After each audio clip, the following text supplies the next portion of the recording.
Good morning and welcome back to my channel. আজ হচ্ছে শিবরাত্রি। তোমাদের সবাইকে জানাই শিবরাত্রির প্রীতি শুভেচ্ছা ও অভিনন্দন। তো ঘুম থেকে উঠলাম মাত্র, এইমাত্র ঘুম থেকে ওঠা হলো। এবার কাজবাজ হবে। ফার্স্ট টাইম এখন জামা কাপড়গুলো মেলব। তা আছে ভালো বাইরে, চলো বাবা জামা কাপড়গুলো এখন মেলবো। মেন হচ্ছে কম্বলগুলো না রোদে দিলে হবে না। এখন সকালবেলা হলে প্রচুর পরিমাণে রোদ চলে আসে। তো দেখলাম যে আজকে অনেক ফুল ফুটেছে। তো ভাবলাম আজকে সব ফুলগুলো সকাল সকালই তুলে নিই। যত বেলা হবে না, আমি যদি সব কাজ সেরে ফুল তুলতে আসি তাহলে আমার গা পা পুড়ে যাবে। মানে এত রোদের তাপটা লাগে না বলার বাইরে। এখন কিন্তু রোদটা এতটা রয়েছে তবুও কিন্তু গায়ে লাগছে না, যেহেতু সকালের রোদ, এটা অতটাও গায়ে লাগে না। তো দেখো এখানে এতগুলো ফুল হয়েছে। তো আরও কয়েকটা ছিল, ওইগুলো আর তুলিনি, অনেক উঁচুতে ছিল। তো এখন আমার ঘর মোছা বাসন মাজা সবই হয়ে গেছে, বাসি কাজ। এখন এসে আমি জামা কাপড় কটা কাচতে। কীভাবে ছিঁড়েছে দেখি, কয়দিন আগে এই জুতোটা কিনে দেওয়া আছে, জুতোটাকে ছিঁড়ে একদম ফেলে দিই। বাবা জুতোটা তুলে রাখ। হ্যাঁ, বেরোনোর সময় আর বলা হয়নি, এখন যাচ্ছি আমি গঙ্গায় স্নান করতে। আমি যাচ্ছি, দীপা যাচ্ছে আর মাম্মাম। বাবা আমাদের একটু পৌঁছে দিয়ে আসতে গেছে, বসে পাহারা দিচ্ছে। চ আস্তে আস্তে ভাবে পড়ে যাবে কিন্তু। আসে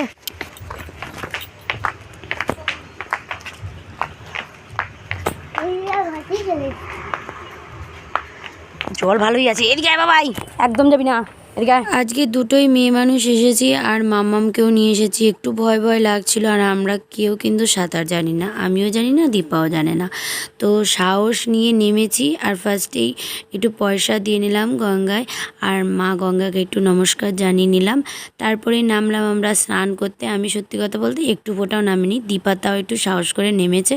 তারপরে আমি তো পুরোটাই ঘাটে বসে বসে ডুব দিয়েছি, যাই হোক করে, মানে ডুব দেওয়া নিয়ে কথা। তারপরে এই ভেজা গায়ে আমরা এখন বাড়ির দিকে যাচ্ছি। আর এই মন্দিরটায় আমরা আসবো রাতেরবেলা পুজো দিতে। আর এই মন্দিরটা মানে এই নতুন করে আবার রং টং করেছে, আবার নতুন করে উদ্বোধন হলো। তোমরা তো দেখে বুঝতেই পারছো, খুব সুন্দর করে সাজিয়েছে।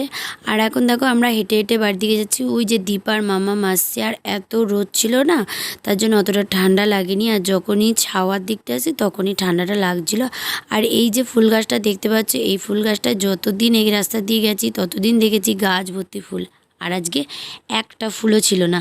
তাই যা করে পেরেছি কয়েকটা, অবশ্য কেনা ছিল আমাদের। জাস্ট এই মাত্র ঘুম থেকে উঠলাম আর এখন যাবো হচ্ছে আমার হাজব্যান্ডকে নিয়ে ডাক্তারের কাছে, ওর একটা রিপোর্ট দেখানোর জন্য। দেখা যাক কি বলে, আর সেইটাই একটা টেনশানে আছি। আর আজকে তো শিবরাত্রি, মুখ চোখের অবস্থা দেখে মনে হচ্ছে শুকিয়ে গেছে। আজকে পুজো দেবে। আজকে আমি তখন তো দেখতে পেলে হাঁটতে হাঁটতে এসেছি, মানে শরীরটা এত ক্লান্ত লাগছিলো, এসে শুয়ে পড়েছি। যাই হোক এখন যাবো, যেহেতু এবার রাত কি বলছি এডিট করছিলি। আচ্ছা আমি এডিট করছিলাম, হ্যাঁ শোনো হামদাবাদ একটা। যাই হোক এখন যাবো আমরা আমার হাজব্যান্ডের জন্য ডাক্তারের কাছে। যখন যাই দেখি কি বলে।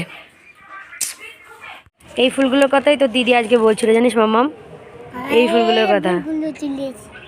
এইগুলো ঢুকা, এখানে ঢুকা, প্যাকেটে ঢুকা ঢুকা ঢুকা ঢুকা। এই ফুলগুলো বলে আর পুজোয় লাগে।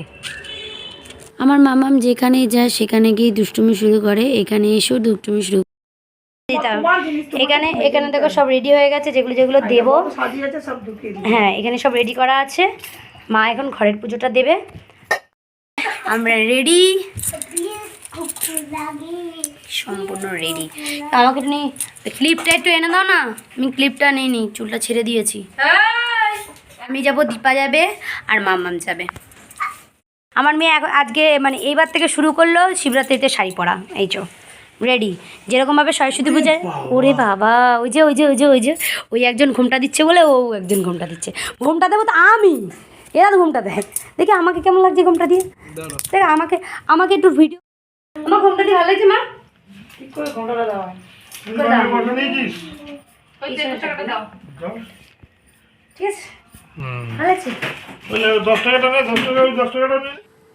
বলল ঘরের ঠাকুরকেও একটুকুনি জল দিয়ে যা, তারপরে যা মন্দিরে। তাই মতে আমরা সবাই মানে আমি, দীপা, মাম্মাম তিনজনে মিলেই আবার বাবার মাথায় একটু জল ঢেলে দিলাম ঘরেই।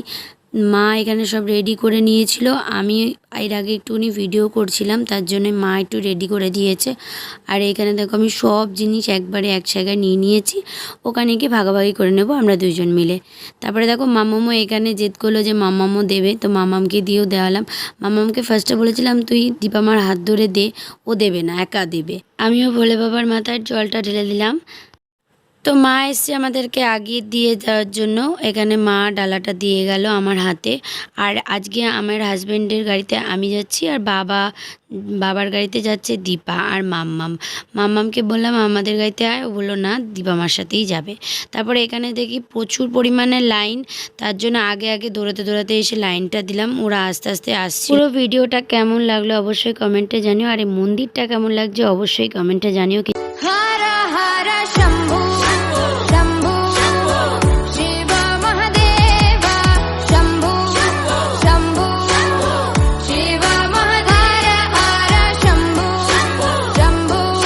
যেহেতু আমরা দুজন মিলে একসাথে পুজো দিচ্ছিলাম, সেই কারণে কেউ কারোর ভিডিও ধরে দেওয়ার মতন ছিল না, তাই লাস্টে একবারে ভিডিওটা করছি। আমাদের অলরেডি পুজো দেওয়া কমপ্লিট, আমরা অঞ্জলিও দিয়েছি এখানে।